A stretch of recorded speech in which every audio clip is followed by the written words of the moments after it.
Olá, sejam bem-vindos ao canal. Vamos dar continuidade à nossa resenha. Eu sou o professor Paradinha.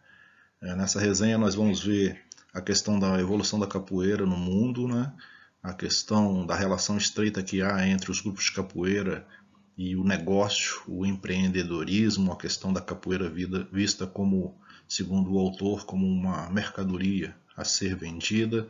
Nós vamos ver também o papel da musicalidade no mundo contemporâneo dentro da capoeira, como que está sendo conduzida essa musicalidade. E na terceira parte nós vamos ver a questão do que ele chama da deformação do capoeirista, né? A rigidez das formas de promoção e das formas hierarquizadas de condução do ensinamento dentro da prática da capoeira. Item 4. A evolução da capoeira no mundo. Caminhos de, entre aspas, esterilização da arte e, entre aspas, também fertilização do negócio.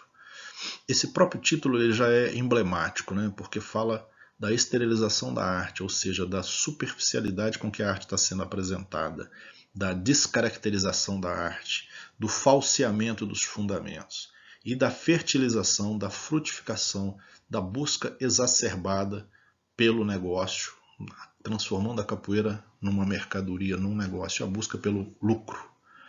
O autor começa por fazer uma explicação acerca da utilização incorreta do termo contemporânea para designar uma capoeira que não se identificaria nem com a regional nem com a Angola. Diz ele: inicialmente quero tratar especificamente da terminologia, já que de início apresenta-se erroneamente, pois faz referência, considerando a grande maioria de capoeira de senso comum, a um uso distante da regional e da Angola. Clareando um pouco mais. Outro ponto contraditório apresenta-se quando definimos esta nova capoeira moderna, entre aspas, como algo inusitado, futurístico, por sua própria origem, esteve sempre atrelada no discurso de que a mesma foi forjada à luz da Angola e da regional baiana. E sendo assim, o correto seria dizer que esta simplesmente tentou juntar o que vivia separado, fato que denota uma grande incoerência, pois sabemos, quando investigamos a capoeiragem mais detalhadamente e criticamente, que os trabalhos capitaneados por Bimba e por Pastinha possuíam muito mais semelhança do que diferenças, pois ambos foram frutos da história de um determinado local e de um tempo específico. Ele está falando o seguinte: quando surge essa nova forma de fazer capoeira e você diz que você juntou elementos da Angola e elementos da regional como se as duas fossem dois estilos diferentes, ele está falando que é um equívoco, porque as duas surgiram no mesmo tempo e as duas vieram da mesma matriz, que era aquela capoeira anterior à denominação de luta regional baiana e à denominação de capoeira Angola. Continuando.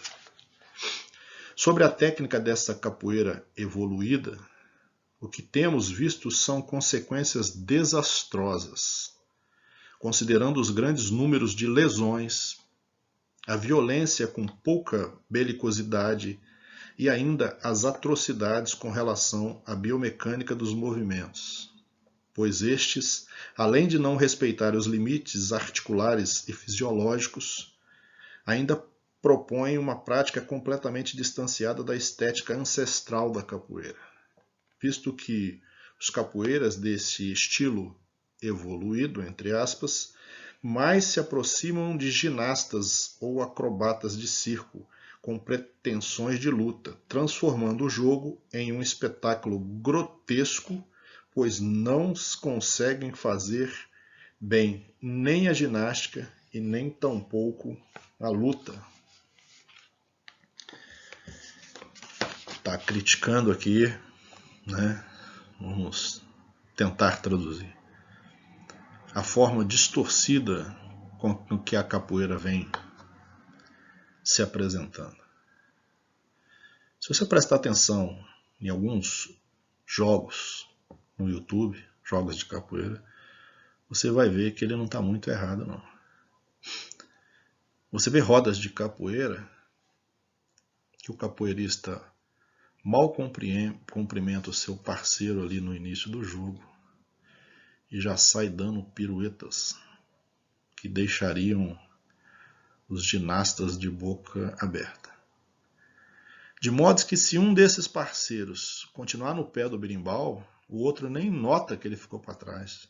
Porque parece que o interesse dele aqui é mostrar sua habilidade de saltos, distanciados do outro. Ou, às vezes, você verifica também que os dois estão jogando tão distantes e fazendo tantas piruetas desconexas, que não é um jogo, não tem uma engrenagem, que mais parece dois praticantes fazendo uma apresentação solo, sozinhos, só que em dupla. Parece que um no canto de uma roda fazendo trocentos malabares e o outro do outro lado, sem nunca se aproximarem. Então ali, se a capoeira é um diálogo, né, igual o mestre Pastinha nos falava, é um jogo de perguntas e respostas. Ali os dois estão perguntando e estão respondendo ao mesmo tempo, um falando em cima do outro, e não estão se entendendo. Quando eu li esse parágrafo aqui, me veio isso à mente, coisas que eu tenho notado em alguns jogos aí perdidos na internet. Sobre o papel da musicalidade na capoeira. A musicalidade na capoeira tem um papel fundamental, pois nela se desencadeia boa parte do processo ritualístico. Vamos ver o que ele está falando. É a partir da musicalidade que os movimentos são executados, os instrumentos são tocados e as cantigas entoadas, como atualmente nos grupos intitulados de capoeira contemporânea. Observamos uma linearidade melódica que não contempla as variantes ancestrais africanas, com letras ceifadas de seu conteúdo para reflexão. Já não cumpre tão bem o papel da oralidade e sua documentação da história humana por contos e cantigas. Assim, temos percebido que os instrumentos e as cantigas, pouco a pouco, têm perdido a função ritual na roda, pois os praticantes, além de não valorizarem e desenvolverem esta parte do aprendizado, não conseguem decodificar a influência da musicalidade na prática, negligenciando o papel fundamental desta no desenvolvimento da roda. Ele fala aqui, e isso é perceptível também, que, por exemplo, as músicas de capoeira, elas trazem uma carga simbólica muito grande. A música na capoeira é uma forma de comunicação. Se o berimbau comanda a roda, é através da música que você faz as provocações, que você dá um alerta, que você conta uma história, né? Então você percebe hoje que muitos não compreendem às vezes a própria música. Então, suponhamos, há duas mulheres na roda julgando, e o cantador ele tem que estar percebendo isso, e a partir daí a sua música tem que estar de alguma forma conectada com aquilo que está acontecendo na roda. Então, se tem duas mulheres julgando, ou uma mulher e um homem, o cantador ele tem que se adaptar e ao mesmo tempo cantar o que está correndo na roda. O Dona Maria do Cambota, ela chega na venda, ela manda botar. É uma das formas de você cantar o que a roda está acontecendo, né? Ou tem duas mulheres julgando, o cantador, assim elas entraram no jogo, ele já inverte a música e cundereré, cundereré, cundereré, jogo de mulher. Isso faz parte da tradição, faz parte da ancestralidade. Você cantar o que está acontecendo na roda, e você tem que ficar ligado nisso. Então, muitas das vezes, o que o mestre está falando é que as pessoas não sabem disso e não fazem uso disso.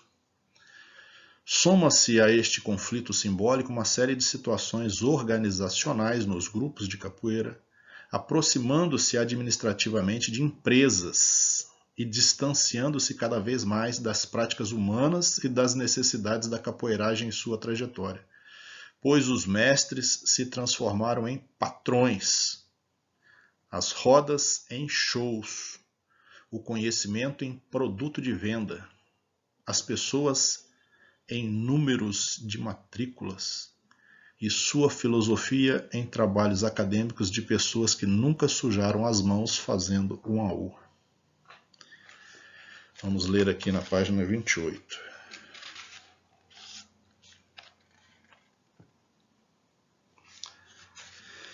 Lamentável, mas essa tem sido a realidade que tenho encontrado em muitas partes do mundo em nossas viagens com a capoeira. E para piorar,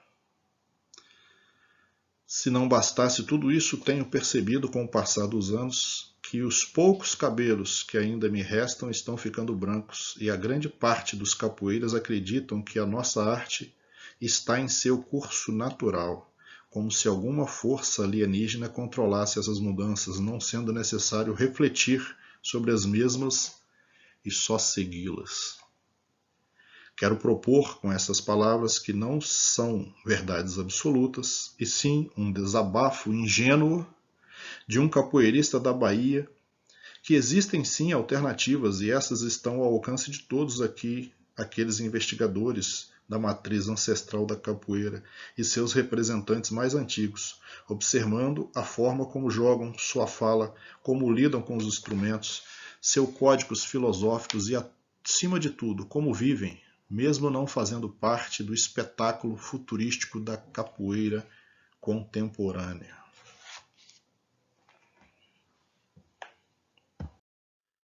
A ditadura na deformação do capoeira, ou seja, aqui nessa parte ele faz uma crítica como que está se dando o processo de formação do capoeirista, né? Essa divisão em títulos, graduações, essas relações de poder.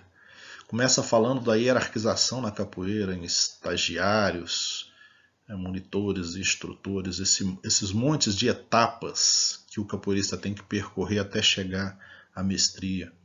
Fala das relações de poder entre os alunos mais graduados sobre os menos graduados, essa hierarquização militar mesmo, como se fosse num quartel. Da preparação para a mestria, do processo, entre aspas, rigoroso que se tem para se chegar a mestre, das exigências que se tem.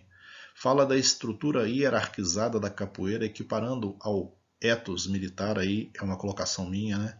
Da estrutura militar, tal da hierarquia da disciplina, ou seja, esse engessamento das relações sociais dentro dos grupos de capoeira, essa hierarquização. Quando tem os graduados jogando, um aluno mais novo não pode entrar, ele fica à margem desse processo porque há todo um código de conduta de determinados grupos em que o mais graduado tem prevalência sobre o menos graduado.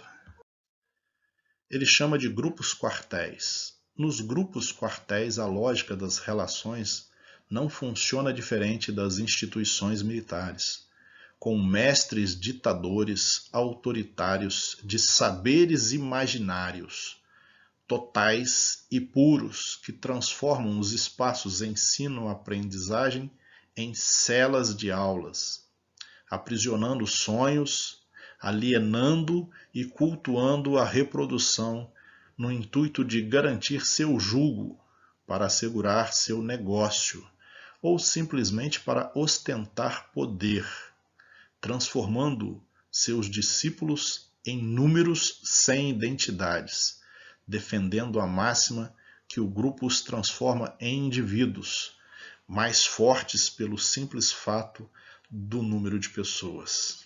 Ele está fazendo uma crítica aqui a esses grupos tão hierarquizados que se perde a essência humana, se perde aquele contato humano que ele falou lá da relação de Bimba com os seus discípulos, de Pastinha com os seus discípulos. Aqui ele fala de uma idealização de que somente em grupo você consegue ser forte, mas essa lógica é tudo para manter as relações de poder, para manter os interesses de determinados mestres que ele chama aqui de ditadores autoritários. Concluindo então, os ensinamentos aqui até agora nos fazem pensar, nos fazem olhar para a nossa trajetória de capoeirista, seja como aluno, seja como mestre, seja como um futuro professor, seja como o que quer que seja, você é um pesquisador, o mestre Jean Pangolin nos faz pensar.